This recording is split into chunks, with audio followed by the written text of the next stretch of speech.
$100,000 a year for H-1B visas, and all of the big companies are on board. We've spoken to them about the gold card. They love it. They love it. They really love it. They need it.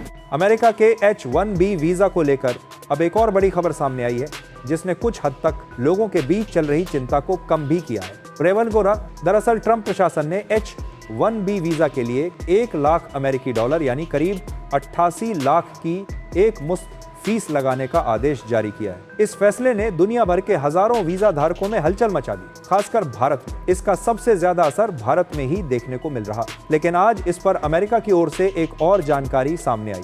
White house ने साफ किया कि यह भारी fees केवल नए H-1B आवेदनकर्ताओं पर लागू होगा, यानी जो पहली बार वीजा के लिए आवेदन कर रहे हैं। वर्तमान में अमेरिका में काम कर रहे या पहले से वीजा धारक इस नए शुल्क से प्रभावित नहीं होंगे। USCIS ने पुष्टि की कि 21 सितंबर से पहले जमा किए गए आवेदन इस नियम से मुक्त रहेंगे। इसके अलावा अमेरिका के बाहर मौजूद H-1B वीजा धारकों को भी देश में दोबारा प्रवेश के लिए इस अतिरिक्त शुल्क का भुगतान नहीं करना होगा। व्हाइट हाउस की प्रवक्ता टेलर रोजर्स ने कहा कि यह कदम अमेरिकी श्रमिकों को प्राथमिकता देने की ट्रंप प्रशासन की नीति का हिस्सा है और इससे उन अमेरिकी कंपनियों को मदद मिलेगी जो वास्तव में कुशल विदेशी कर्मचारियों को लाना चाहते हैं। वहीं इसके पीछे ट्रंप का अपना तर्क है। ट्रंप प्रशासन ने यह निर्णय इसलिए लिया क्योंकि उन्हें लगता है कि कई कंपनियां H-1 वीजा प्रोग्राम को गलत इस्तेमाल कर रही हैं। वेतन कम देने वाले विदेशी कामगारों को नौकरी देकर अमेरिकी लोगों को नुकसान पहुंचाया जा रहा है। टेक्नोलॉजी सेक्टर में H-1B वीजा का उपयोग तेजी से बढ़ा।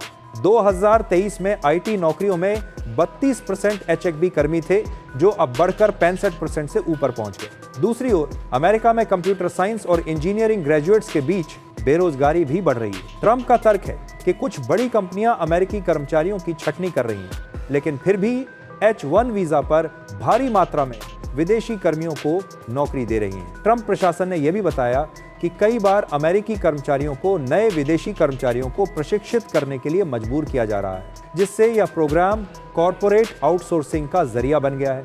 पूरी तरह से ट्रंप प्रशासन का कहना है कि विदेशी लोगों पर अत्यधिक निर्भरता अमेरिका की राष्ट्रीय सुरक्षा और आर्थिक आत्मनिर्भरता के लिए खतरा है। इसलिए वेतन नियम में बदलाव करके ज्यादा वेतन पाने वाले, ज्यादा कौशल वाले कर्मचारियों को प्राथमिकता दी जाएगी। और अब जब H-1B वीजा को लेकर बड़े बदलाव हो रहे हैं, तो आपको बता दें, नया शुल्क केवल नए आवेदनकर्ताओं पर लागू होगा। मौजूदा वीजा धारकों या नवीनीकरण कराने वालों पर कोई अतिरिक्त शुल्क नहीं लगेगा।